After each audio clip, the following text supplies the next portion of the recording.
Here we go. Do it. Okay, cool. Here we go.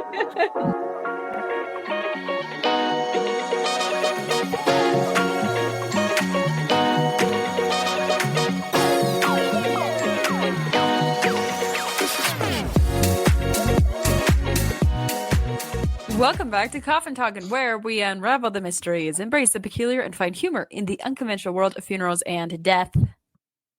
Hello again, Frank. Hi, Franklin. Holly. How are you? I'm pretty good. How are you? Good. Can you hear me okay? Yes. I'm not hearing myself, so it's kind of unsettling. Are you hearing me? Yes. Well, that's all that matters, isn't it?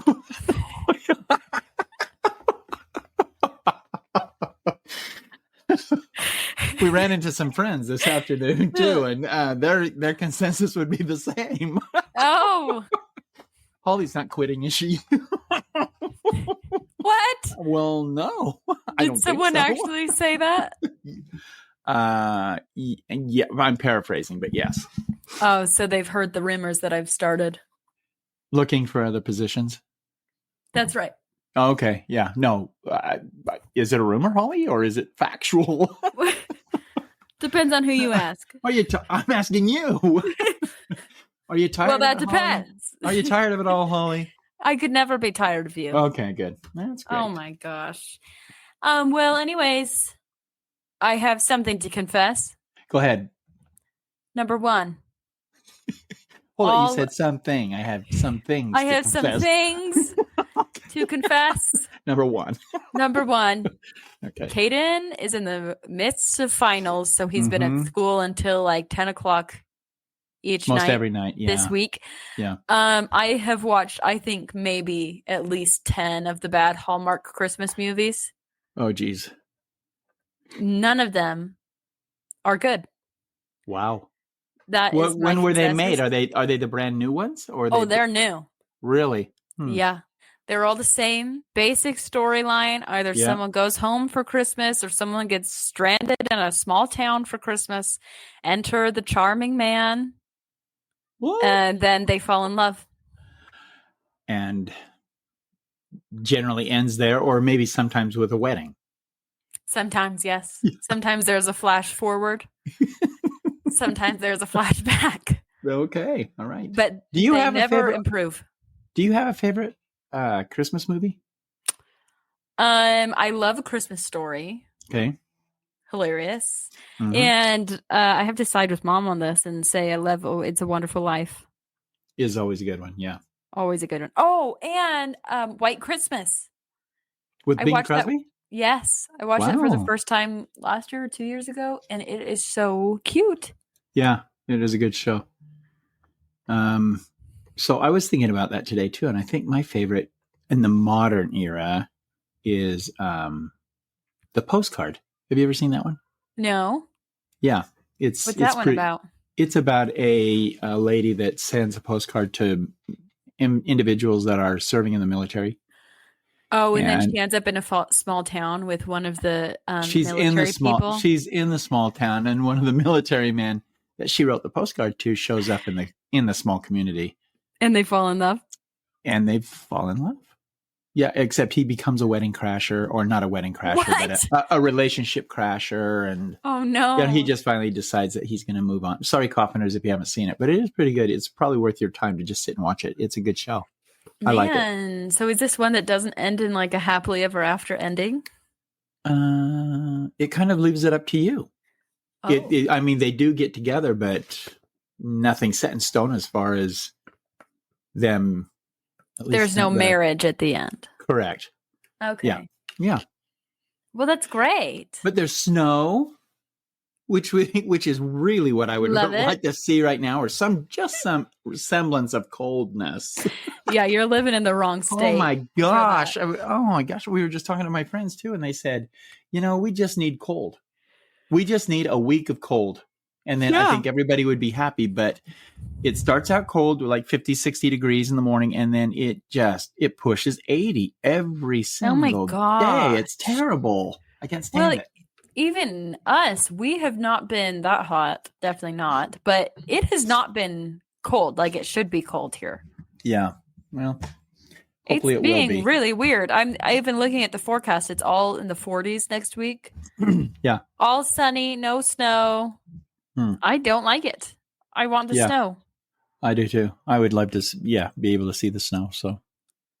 Well, you will, because we're going to be out in Ohio. A couple weeks, visiting some family in a couple weeks, and maybe they'll pull through and have snow for us. Yeah, I hear it's on a prayer agenda. So. Oh, okay. We got to enlist a lot of our coffners.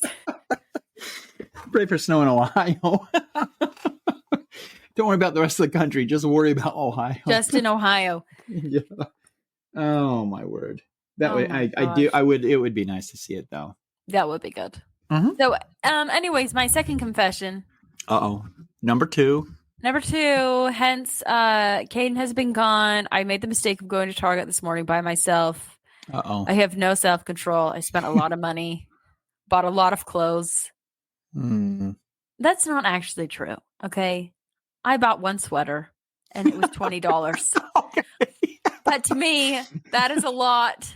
Well, Holly, if you cut up that sweater, I don't know, would you want to add it to other clothes? You could do a swatch on a sleeve of another piece of clothing. You're right. I could really make this go far. Yeah. I could stretch this $20 out. You could cut it in multiple lines and provide bedding for the cats. That's right.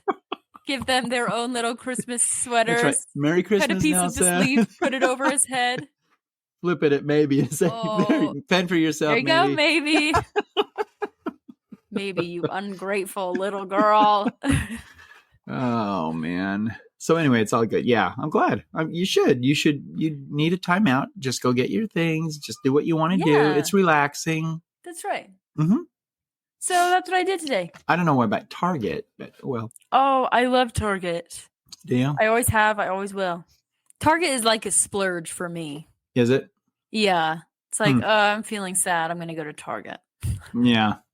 It is interesting that I think that's kind of a go-to when we buy gifts for the grandkids.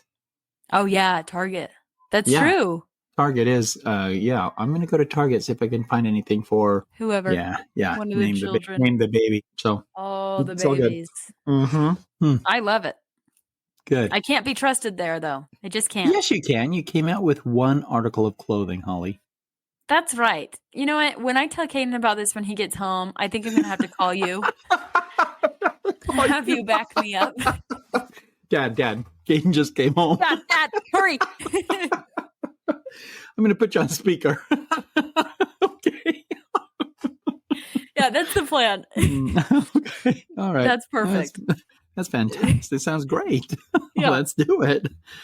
Oh my gosh, that's funny. Oh my gosh. But other than that, how was your week? Oh wow. Thanks for asking, Holly. I was afraid maybe you'd just bypass me. I could never.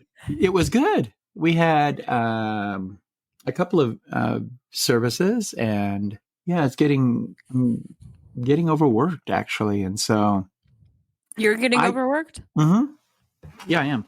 What are you going to do about that? I mean, to where I can finally feel it. You know what I mean? Oh, yeah. Sometimes, it's like, I'm exhausted. Yeah, it used to be where I could start at 4 a.m. and work till 8 or 9 at night and not be bothered by it. And now, yesterday, I worked from probably 5, and I got home at 11:45. Oh my gosh. Yeah, so it was way too long. That's ridiculous. So when I pulled in, I just turned the key off the car and I just sat there for a minute. I just thought, okay, something needs to change. Do you have a plan of action? We're working on it. That's good. Yeah. I'll help, I guess. Okay. Wow, I don't want to put you out, Holly. So, whatever you want to do. I mean, geez, I'd be grateful for the help. Yeah, that's right. Okay. That's right. Okay. All right. Oh, geez. All right. Well, good. I guess let's just jump in. Okay. Let's be frank. Thank you, Holly. So in connection with what we've been talking to before we begin with the story, I want another myth. We want to address another myth or misconception. And this one I want to address is embalming always required by law? And I think we've touched base on this just a little bit in some of the other episodes. But Holly, if I asked you that, what would you say? No. Yes. It is not. It's not. Depends always. on death. That's correct. And the key word there is always, because always is indefinite. As soon as an individual comes through your door, that means you're embalming them. That's not true. So if a person is going to be cremated with no type of viewing or any type of gathering at all, then they do not have to be embalmed. Now, the embalming will step in, according to the Health and Human Services. They want to make sure that you are doing everything you can to keep that body as sanitary as possible. Embalming provides that. And so when a person has or wants to have a viewing where the body can be touched, kissed, hugged, fallen onto, whatever. People are fallen onto. Sure. Sometimes they do, but you just want to make sure that they have been embalmed. So in that case, they do have to be embalmed. Now we will, sometimes allow families, if there's just 3 or 4 people in a family that want to come in and just see them, they do what's called an ID view. And so they just come in and spend 15, 20 minutes with them, and the body doesn't have to be embalmed then. So the myth is that that individuals have to be embalmed by law. It is not true. They do not have to be embalmed. Does that vary by state, or is that everywhere? I'm pretty sure that's a federal, not mandate. I think it's pretty federal. I think from state like regulation. To state. Yeah. So even in the states that I've worked in, not every individual is embalmed. Oh, okay. So, yeah. There you have it. There it is. Hence the red X standing under the sheet guy. He wasn't embalmed. Oh, jeez. So anyway, but no, it's all good. And that is a myth that you just need to address. And I think I have maybe 7 or 8 more. So just keep listening. You'll get to those myths. I was hoping some of them would be addressed in the Fauna funeral, but I didn't get to it this last time. So here we go. Now, a couple of days ago, I was reminded of this experience that really touched me, only because of the way that it happened. And we have talked about first calls before, right, Holly? And everyone, the coffiners, if this is your first episode that you're listening to, thank you. But a first call is when a person passes away, the individual that alerts the mortuary for the death having happened is what is initiating the first call, quote unquote. So the first call is the first time a mortuary is notified by a family, hospice, social worker, police department, fire department, whatever the case might be, of a death that has occurred. That's what that means. So I was at work, and I had received a first call, and it was at a location about 35 miles from where I was working. And I just looked at the clock and I go, man, I wanted to get home kind of early today, but oh well. So I got into the car and I made my way to the location where the person had passed away. And I went in, and no family was there. I just walked in and introduced myself, and they took me to the room where the lady had passed away. Now, I won't give you the name of the person that passed away because I don't remember it. But let it be said that the nurse at this facility said that there was a daughter and a son. And I said, oh, okay. So usually once a death occurs, they will notify the family that the death has occurred. The second one is that they'll then notify the mortuary of choice per the family. And so I guess that's why I was at that location to bring into my care this lady. She was an older, maybe early 70s woman, and I pulled her onto the gurney, and I just buckled her in, did everything that I normally do, looked at her face, and I just said, oh, man, you must be so happy right now. In my mind, I'm thinking you must be so happy right now. So I got her into the car, and as I was making my way back to the mortuary, I received another first call. And I looked in the back of my van, and it will accommodate 2 cots or stretchers that are used to transport deceased human beings from one location to another. So I just said, okay, I'll just not go to the mortuary. I'll just go ahead and go right to this other location where the first call has been. And it was a local hospital. And this particular hospital, it's interesting because the sooner you get there, the happier they are, because they don't really have a holding facility for individuals that pass away. They want you to pick up from the floor.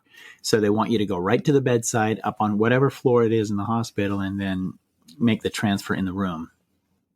So as I as I make my way to the hospital, I make the phone call, the obligatory phone call to security, and told them I was there. And security meets me in the dock area, because we've talked about that before. You don't go through the main entrances of hospitals. You always go in the back doors, which is the dock area. Yeah. And so I was sitting there waiting, and I was just kind of on my phone. And it's very seldom happens that I go on a call where I have another individual in the van while I'm on another call. So I just thought, well, maybe I just ought to lock the doors. So I'm standing outside the van, and I just locked the doors only for security reasons for the lady that I had just picked up at another location. And sure enough, security showed up, and he walked me up to the floor which they were on, which was, I think, the third floor, and walked, and lo and behold, there were two children there with this man that had passed away. And I just introduced myself, walked in and talked to them, and we're talking with them for just a little bit, maybe 10 minutes, when the daughter looked at her brother, and said, well, you take care of Dad here with Frank, and I'm going to run to see if I can't visit with Mom. So when you say two children, you're meaning this old elderly man who passed away, his adult children? That's correct. Not like kids. He only had the two children. Okay. And they were older. And so she said, I'm going to go ahead and go to this other location. And she mentioned the location, and I just kind of cocked my head just a little bit, and I said, where? And she gave me the name, and she said, it's in this particular city. And I said, oh, wow, that's interesting. I just came from there. Mm-hmm. And so she looks at me and goes, oh yeah. And I said, well, what's your mother's name? And she gave me the name, and I just looked at her, and I said, I think she's in my car. Oh my gosh. And she looked at me, and she goes, what? I said, I think she just passed away. and I said, and I think I just put her in my car. And she goes, hold it, wait just a minute. And I pulled out the first call sheet, and I let her read the name, and she said, oh my gosh, that's my mom. And she goes, and then see, when I was telling the story to other people, they would say, well, that's not true, because the hospice location would have notified the family. And right, that, they would in have most had cases, to, right? Remember, I just said that. And in most cases, they would, accepting that she said, oh, okay, I guess that would make sense, because she said we gave permission to hospice to just notify on the passing of my mother if we weren't there. Oh. So that's what they did. They notified me that she had passed away, but they didn't notify her or her brother. And so now it becomes a big shock. And so now we're just sitting there talking, and we're talking probably longer than the hospital staff wanted us to, because we were occupying the hallway and the room. Yeah. And so there was a lot of discussion about what was taking place. And then the daughter said, oh, that's probably what happened. And I said, what do you mean what happened? And she goes, well, my dad, towards the last little bits of breath that he was taking, he extended his arm, and he called my mom by name. Oh. And I just thought, what? And she goes, so I thought that he was asking for her to visit. Please have her come visit with me. Yeah. And she said, but now I'm thinking, could it be possible that he saw her? That she came and visited him. Yes, and was just beckoning for him to come with her. And so she said, shortly after his extension of an arm to this open area and the exclamation of her name, that he passed away. And she goes, darn it, because most places when they want to have cremation, they generally won't want to see them anytime between the death and the cremation. We call that a witness or an ID view. And this family decided they didn't want to, but she went into a pensive mode, and she just said, oh, I wish I could have seen her before you picked her up. You're and like, I said, she's in my car. She's in my car. I said, I'm gonna take your father, and I'm gonna put him on a gurney, and I'm gonna walk out a back entrance. You walk out the front entrance, and there's an emergency area loop. We're gonna just meet right there. You'll see me. I'll flash my lights, give a little honk, so you know it's me. You come over, and you can see your mother, and we'll go ahead and place your father in the car at the same time as well. So here, this couple had been married for close to 68 years. Oh my gosh! Can you believe that? Yeah, 68 years. And they had been together since they were actually 11. Oh. So, no, I mean, to where they were friends. Yeah. And so married for 68 years. So you can only imagine how long this relationship had gone and what everything they had experienced. So I opened the side door, and after I had placed this gentleman in the car, now husband and wife were lying next to each other on separate gurneys. And I opened the side where the mother was located, and I said, give me just 1 minute. And I opened the side door, and then I just pulled back that blanket that was covering her face and then opened the sheet just a little bit. And the daughter just stood there and wept. And she just said, oh, Mom, I'm so sorry I wasn't there. And, just kind of pleading and asking kind of her forgiveness in retrospect, and saying that she was, kind of, I had to go see Dad. And you were awake when I left. I'm just sorry that you passed when I was gone. The son also did the same thing, and he did a simple little caress on his mother's cheek. And he just said, I love you, Mom. And then he did something that I was not expecting. Where the two gurneys were side by side, he reached over and he grabbed his father's hand. And then he pulled it down and so it would lie to the side and kind of to his side and towards the center. Yeah, towards the center of between both gurneys. And then he did the same for his mother's hand. And then he just kind of intertwined the two fingers so that the two of them wouldn't. Oh, so they were holding hands. Yes, so they were holding hands. And he looked at me and he goes, I hope that's okay. I said, that's perfect. And even right now, as I'm thinking about it, I'm getting emotional about it. So yeah. I'm just thinking to myself, that's perfect. And he said, that's exactly how my dad would have wanted it. And so that tells me everything that I would have wanted to know about that relationship. And Holly, after this, as I was thinking about that, who I first thought of? Who? You. Me and Caden, how I made the pact that we die at the same time. That's right. Remember, Coppiners, you'll remember this a couple of episodes ago when Holly had made the announcement that it was okay for one of them to die, but the other one better die shortly thereafter. Yeah.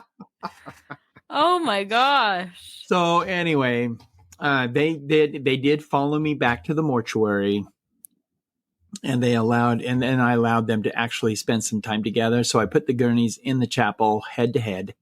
So it was in kind of a V shape. So they were head to head and they could just stand there right in the middle of the both of them and just kind of hold their hands and put their hand on their chest or caress their face, whatever they wanted to do. They spent about a half an hour and then they were on their way. So it was very interesting to me. And the feeling that I received as we were sitting there talking was nothing but pure love and joy. And I don't know how else to explain it except for the fact that when it did occur, first of all, the element of surprise, disbelief, and then all of a sudden, and then suddenly you're saying, oh, well, if it's true, I want to just see her to make sure that it is my mom. Yeah. So they went on and they did what they needed to do. And then they went on ahead and went back to this facility where she was at to kind of close off the room itself, to get the articles, maybe of clothing, personal effects, pictures and stuff like that. And so we're very grateful for the time I guess the sympathy that I extended to them in allowing them the opportunity to actually express one final time their love for both parents. And so, yeah, it was very, very, very interesting for me too.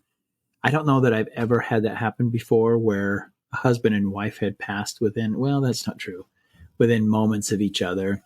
And then to actually see and witness the confirming, if I want to call it, the confirming love of children to their parents and then their parents to one another.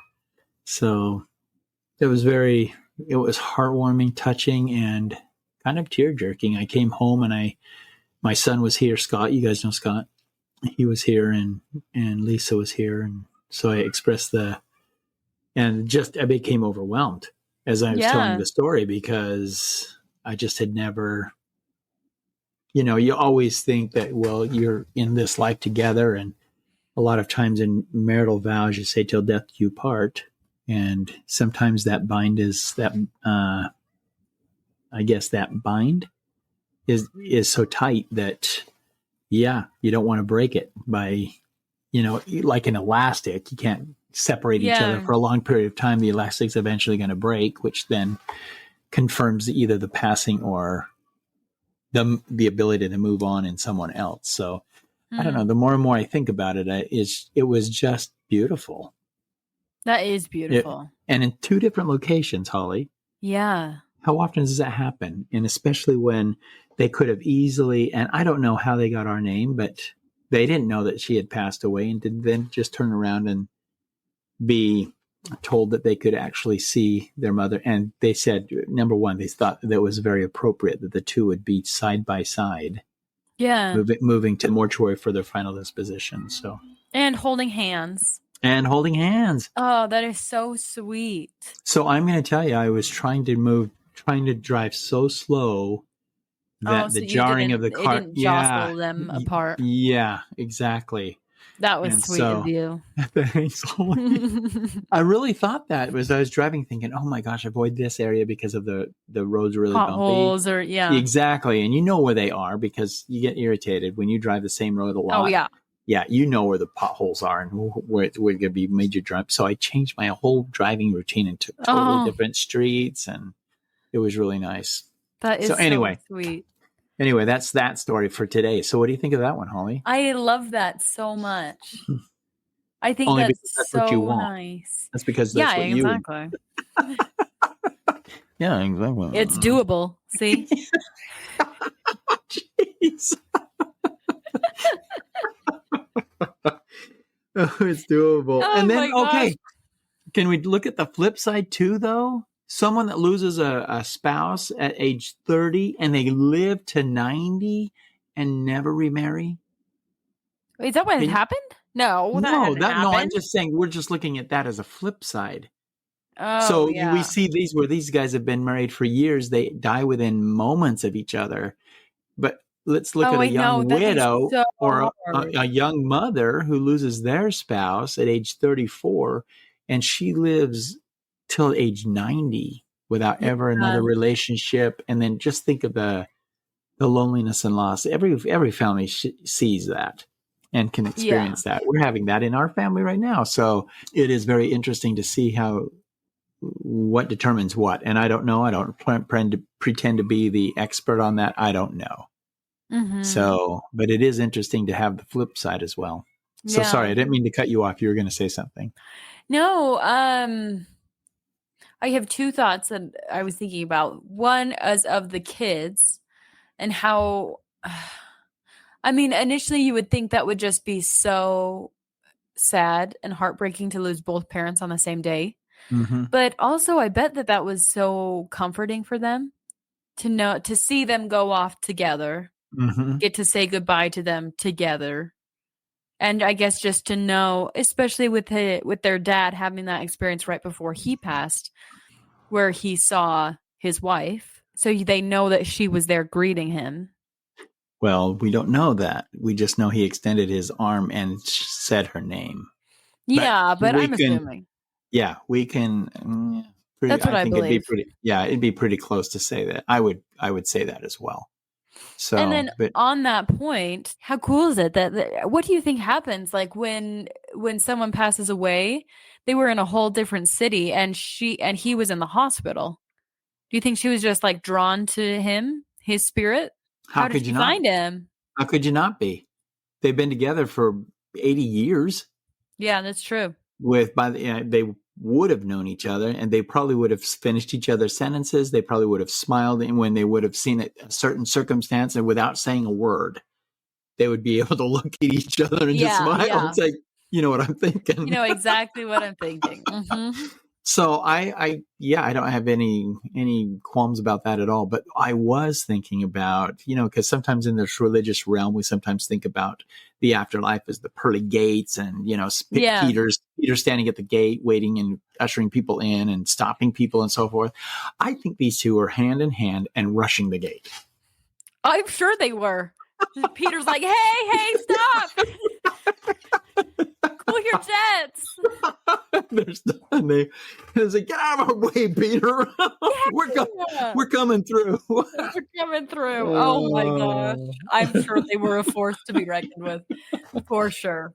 Oh my word. Oh my, that's amazing. No, I love that story. Yeah, and the family too. They even in our conversation, the one, I'll say this too, the girl that called me when we talked later for vital statistics and stuff, And again, this was a while ago, but she said that she had a dream that evening that when they had passed away, both the parents passed away, she had a dream. And in that dream, both were standing there just staring at her and smiling. Oh. Yeah. And she said, I had never seen them so young. Now, what does that tell you? Isn't that cool? That is so cool. Yeah. And she said it reminded me of their pictures when they first got married. Oh my gosh. When they were in their prime. Yes. And I think that is so cool. She said it really made me think. I loved that she actually had enough courage to share the experience with me. Yeah. The dream. So, and there was more detail to it, and there's even more after than what we've just talked about in the story. But I will, as I was thumbing through the stories, I just thought this needs to be told. And so, yeah, just for that to happen. And there are some additional items that will be in the book. But speaking of the book, I need to get back to it. Yeah. Holly. Okay. Sorry, Coffiners. We're going to do the best of Coffin or the best of Coffin Talking for the next 3 weeks while I finish the book. We're going to replay our favorite episodes. That's right. Can you make that happen, Holly? You'll love it. You'll love it. Maybe you could do a mashup. That'd be perfect. I'll change the intro. I'll just be talking to myself. I'll have Nelson on. Hold on. Coffiners, do you hear that? Yeah. That was pretty good. That's our guest for today. Thank you, Nelson. Thanks, Nell. But more, I mean, it would more be screaming, angry. Oh my anger, gosh. red hot anger. For the most. Anyway, so I will always hold a special thought in my mind and heart for not the kids, the parents. Yeah. I think their union was so strong that just the way it should gravitated together. Yeah, that's what I think. So, and I wonder if he probably would have done the same to her had he passed first. Yeah. Is what I'm guessing. So, anyway. And what a blessing for you to not have dropped her off so that the kids could go and see her right then. See, that's the thing too, because I was thinking to myself, maybe I have time to run her to the mortuary, but then I remembered looking back and thinking, no, I have an empty gurney. Not going to be a problem. I can just go ahead and pick up that second individual and be on my way. Yeah, so amazing. Yeah, very good. I think a heartwarming story in the sense that I think if you really want to be a romantic, true love prevails. It always does. Always does. And the ties that bind cannot be broken by death.